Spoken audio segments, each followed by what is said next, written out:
Hey guys, it's yours truly. It's April the 16th, 2023, and it's 9 p.m.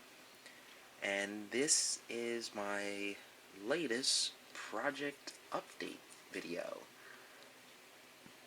I guess you could call it latest project update video slash new trains video, but let's just leave it as project updates. So, over the last couple of months, I've been doing a whole lot of things with the model trains. You guys saw the video with my custom-made SEPTA bi-level train. You saw a couple other projects that I've been doing. These are some of the other projects that I've been working on in conjunction with those. Some of them actually happened before the SEPTA train project, and some of them were at the same time. So it's kind of a little jumbled around every which way. Let's see. Let's get started with the MP15 DCs. So these are from the latest Atlas run. They're all equipped with ESU Loc-Sound 5 decoders. These two are former FURX MP15s, and I actually decaled them, or re-decaled them for ER&W. The red patches are actually from a microscale Seaboard Systems decal set. I basically just took the red stripes and I cut them out and I overlaid them over the FURX logos, and then I put the ER&W logos. So this unit got the speed lettering, and this unit got the Keystone shields. Those decals were made by my buddy Matt at Circus City Decals. God bless you, Matt. He's also the same person that made the SEPTA decals for me for the bi-level train, so big shout out to him. Thank you again, Matt, for those decals, because they're awesome. And they technically match the ACS 64, although they're slightly lighter, but that's okay. Yeah, but these two are ER&W units, the 1555 and the 1553. The Prairie Line unit is going to stay as is. I did do some weathering to it. Oh, yeah, and I did a bunch of weathering to both of these units, using Tamiya powder weathering kit. So I like the silver or the light gray undercarriage of this one because it really allows you to see the weathering that is done. And they all are equipped with front and rear ditch lights. So yeah. And then on a project that you guys have seen in the past, but I did something different. The Bachmann QJ has DCC in it, so I used the Digitrex 8-pin decoder. So now it's equipped with DCC. It doesn't have sound, but it does have DCC. So this engine does have DCC, which is cool. And then moving on to the Niagra, it's been completed. I actually got the smoke deflectors for it from AL. I think it's ALW Locomotive Works. So this engine is complete. The Canadian cab has been installed. It's got the oil conversion for the tender. So this is actually complete, and that already had DCC in it. And then moving over here, you guys have briefly seen these two units. These are some fantasy engines. Now, you guys are familiar with the Unstoppable movie with Denzel Washington with the runaway train, and you saw the AC 4400s in there. You saw the two gray SD40-2s. You saw the blue SD40-2. I think there was a Wheeling Lake Erie engine that was briefly shown, and I think it was a Jeep. I think it was a Jeep 11 that was shown on the passenger train that was briefly in there. But these are completely fantasy because I like the color scheme and the railroad so much. I've always had the notion to wanting, or I just really wanted to make my own. So these are two Atlas Red Box Jeep 40 units. They both started life as Southern Pacific units. Actually, this one was a Southern Pacific X Denver Rio Grande unit. This one was a Southern Pacific speed lettering unit. This is actually the first engine that I did. Let me move it forward here. This is the 580. These decals are from Circus City Decals. He actually makes the decals for the Allegheny West Virginia Railroad, and I actually used the kit or the decal set for the two SD40-2s, the gray ones that were actually destroyed in that rollover accident. Um, this was the first unit I did. I did the yellow nose with the caution stripes. The rear doesn't actually have that because I couldn't figure out how to apply them to the rear. It just wouldn't work, so I just left it alone. And then the second unit, which is number 3059, it's still technically numbered in the Southern Pacific number with the Denver and Rio Grande sublettering. And the reason why I did that is because I didn't want to get rid of that. So I basically masked off the battery box under the cab, or the under the cab here, with Tamiya masking tape, and I painted the rest light gray. I forget what kind of gray I used, but it's Tamiya light gray. And I did this one as the gray ghost unit because it doesn't have the yellow front and it doesn't have the yellow rear. So this one is actually a unique engine in itself. The base here is still Southern Pacific gray with the white. Same thing with this unit here. You know, and they're both heavily weathered. This one is heavily weathered. This one is still heavily weathered, and you know, it looks grimy. Well, I mean, what you expect from units like that. The difference between the two is this one I actually had to hand make the handrail. So this is piano wire here, and then the stanchions are from A-line. So I had to redo all the handrails on this engine here because they were just, Atlas handrails are terrible, guys. But on this unit here, because they were in such good shape, I left them alone. There's one over here that's broken, but I'm not going to worry about it. It's part of the theme of the locomotive, how they've been beat up and heavily used. They've been rebuilt, so they're technically called Jeep 40Rs. So, and yeah, that's what they're called, Jeep 40Rs. So yeah, now we're getting it to the main show here. What I'm going to do is I'm just going to remove these two out of the way so that you guys can get a clear image of this. You guys have seen the video of this running, but you guys need to see this. So, oh wait, it gets better. Oh, lights just turned off. So let me just turn the lights on, and then let me try that again.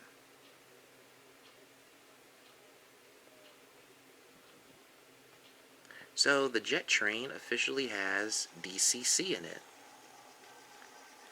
So the decoder I used is just your standard 9-pin Digitrex decoder. Nothing really special. So to make the Mars light flash, I hit function 2. So when I hit function 2, I can flash the Mars light. Now obviously that technically is supposed to flash automatically, but it doesn't with the Digitrex decoder because of the limited sound options, or function options I should say. But that's okay. The number board on the front still is illuminated. The side number boards are still illuminated, but I painted over them to match the prototype. But I left the front one illuminated with the 800 because there really aren't any pictures of the cab car front. There's really no pictures. Like, the only picture you could technically see is of the side, and from what I could see, this part here is red, and this obviously would be silver, but that's really all you can see. There's really no front-on shots of the cab car when it was repainted. Obviously, there's video of it when it was still in Phase 3, and originally when I was going to do this, I was going to make it into Phase 3, but obviously I'd had to figure out how to do the decals and let them dry and cut the windows out and all that, and I didn't do that, so I did it for when it was completely repainted, and it actually came out good. Oh, the diaphragm here, this is something really cool. The diaphragm is actually fully functional. So the diaphragm is actually from a Walther's dome car. So so I basically cut out the diaphragm from the Walther's dome car, and it was actually the end that didn't have the door. So what I had to do is I had to take one of the side doors, sand it and file it to the correct width to fit inside the the door housing here, and that's how I was able to get the center door, because the original one I did, I screwed up on that. But yep, that's completely kit bashed right there, but it's fully functional, and it's prototypical. It still has a full interior. I wasn't able to retain the engineer seat in here because I had to notch out the chassis to accommodate the diaphragm here. And then the marker lights, the LEDs still work, but there's no lenses in here for them actually to project out, but that's okay. And then the strobe light bracket is actually the bracket that was from the original Metroliner nose here, that little brush bumper there. That's what I used up here for the strobe lights. I need to put strobe lights on here, but I don't know where I could get them that are that small unless I look at the Bachmann ones. But yeah, and then this is where I did the roof detail modifications. I basically took these plastic spruce cutters, and I basically cut them off, leaving the bases inside the shell. That way I didn't have to putty them over. I did do some sanding and filing, and then I took my silver acrylic marker here, and I just basically painted over them. And that's a styrene rod that I used to fill in the pantograph housing hole. And then I basically put the acrylic paint over that, and did some clear coat, and that's how I was able to do that. Same thing here with the original horn placement. I just left the bases in, I sanded it down, and then I masked off the area I wanted to put the silver on, and I did that. It kind of makes it look like it's roof sealant, so I don't mind that at all, which is cool.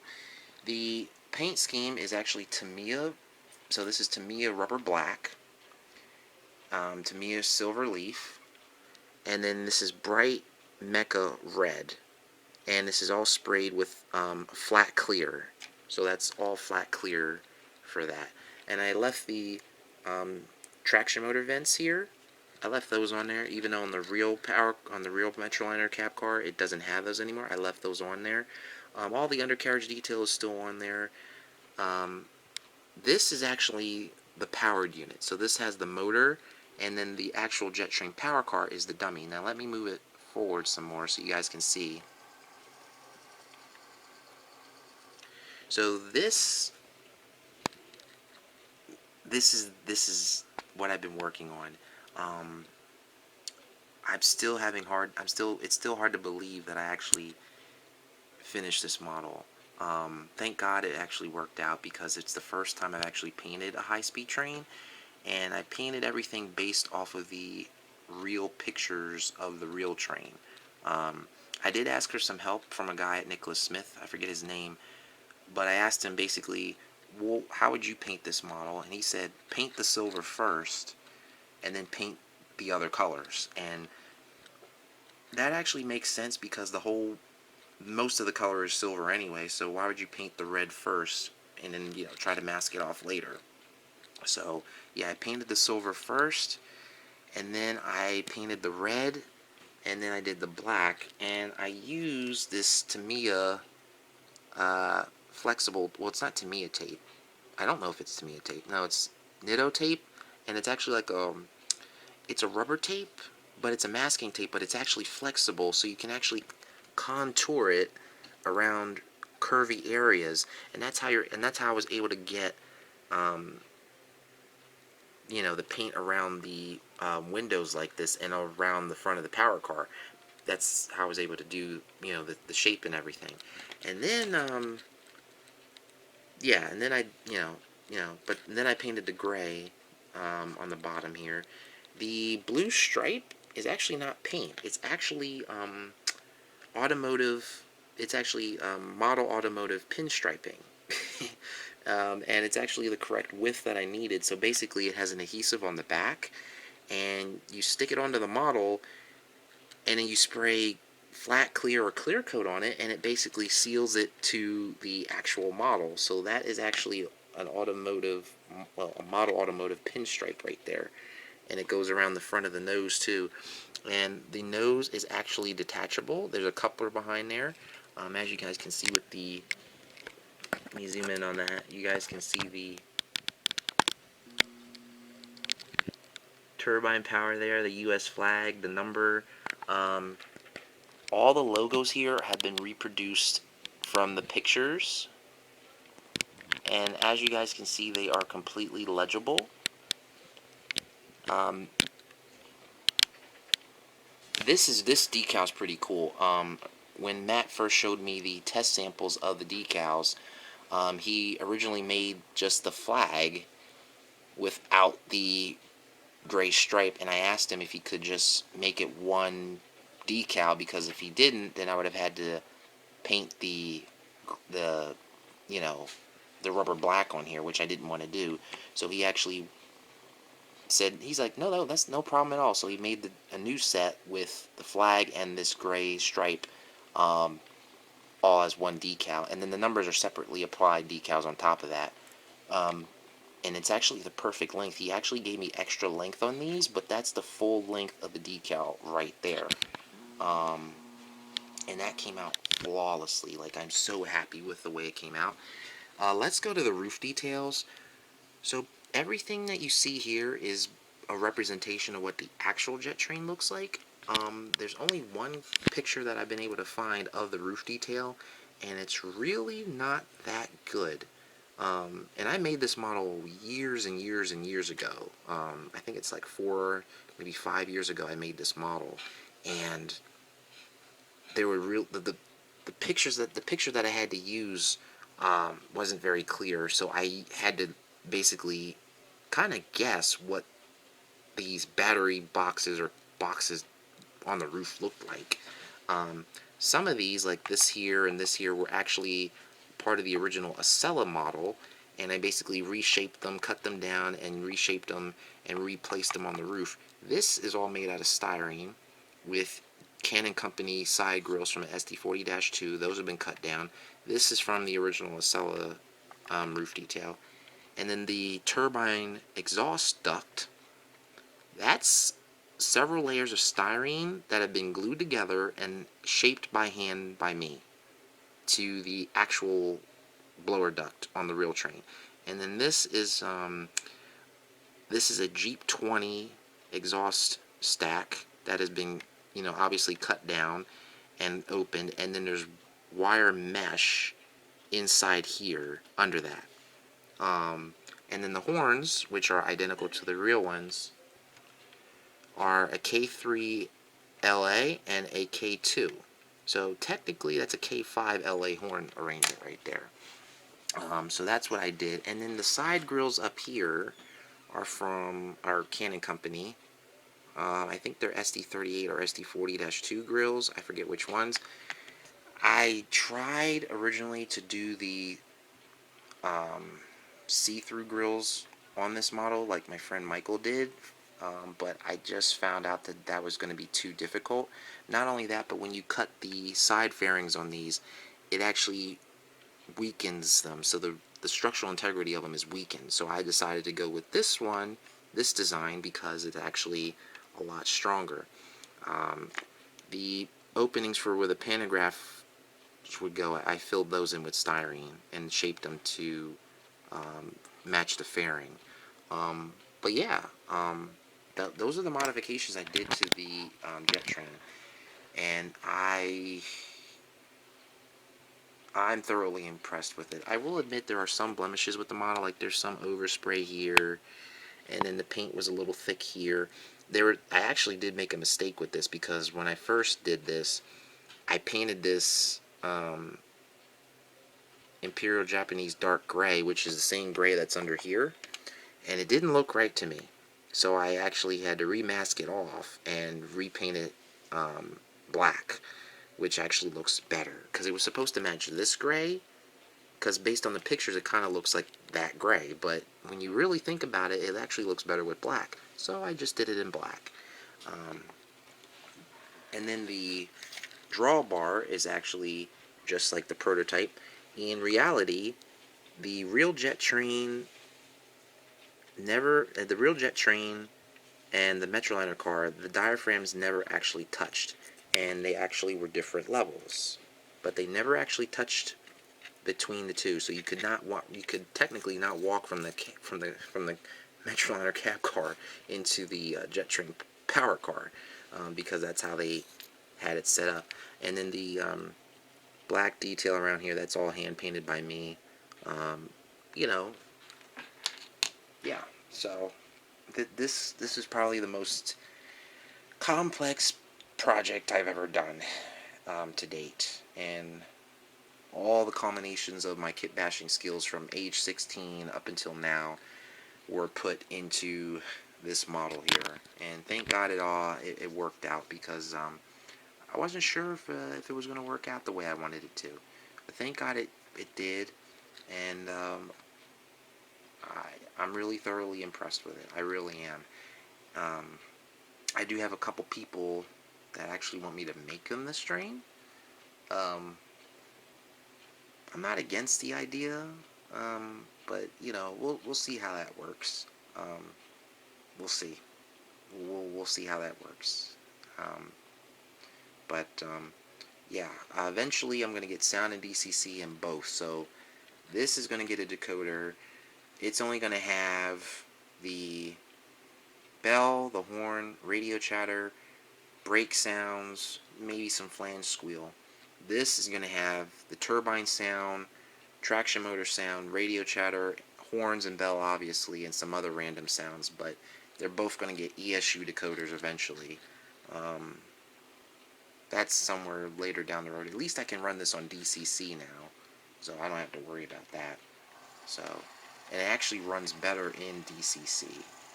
So, um, it was a bit of a challenge to pop all these windows out, but once you get them popped out, it's pretty much straightforward.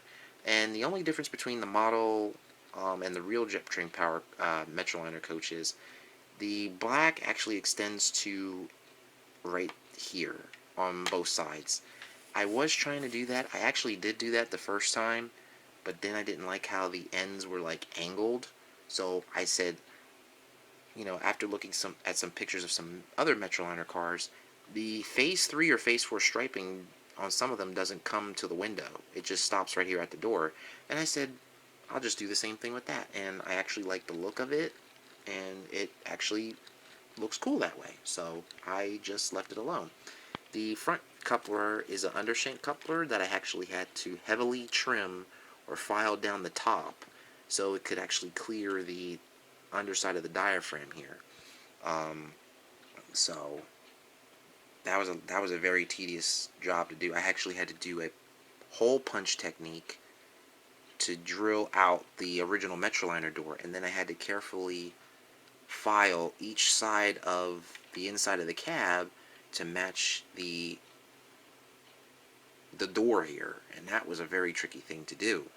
Um, thank God that worked out, but that was very, very tedious. Very tedious. But this is the result. So the jet train is actually finished. And then let's move over here. This is the first ACS 64 I've ever purchased, and the whole reason why I purchased it was because I had my SEPTA bi-level train, and it's like, if you're going to make a SEPTA bi-level train, you better put it with an ACS 64. So this is the very first ACS 64 that I've actually bought. It's also my very first SEPTA ACS 64. So this is actually going to be paired with the bi-level train, and then my AEM7s are going to be on the Bombardier coach train, so the older SEPTA coach train. So yeah, that's and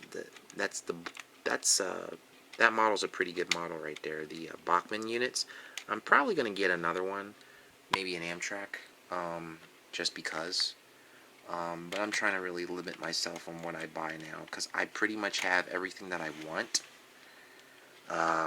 So I'm really not interested in buying too many more things right now. I mean, the Dash 8s are coming out from Atlas. I might get another one of those, but I already have two of them.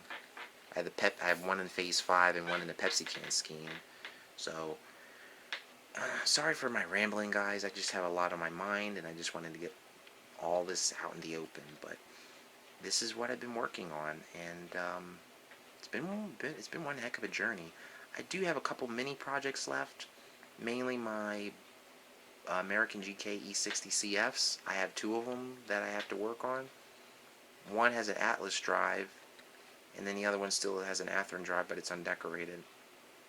Um, but those are the only couple projects I have left. And then the other project I have is painting my Walther's car interiors and adding people to them. And then I gotta finish adding lights to my Amtrak ICE train. That's pretty much it, and add people to it. So that's pretty much all I have left to do as far as major projects are concerned. Um, but yeah, I do have 3 trains on order right now. I have another M420, which is which is based off of the Providence and Worcester, so it has the Alco trucks.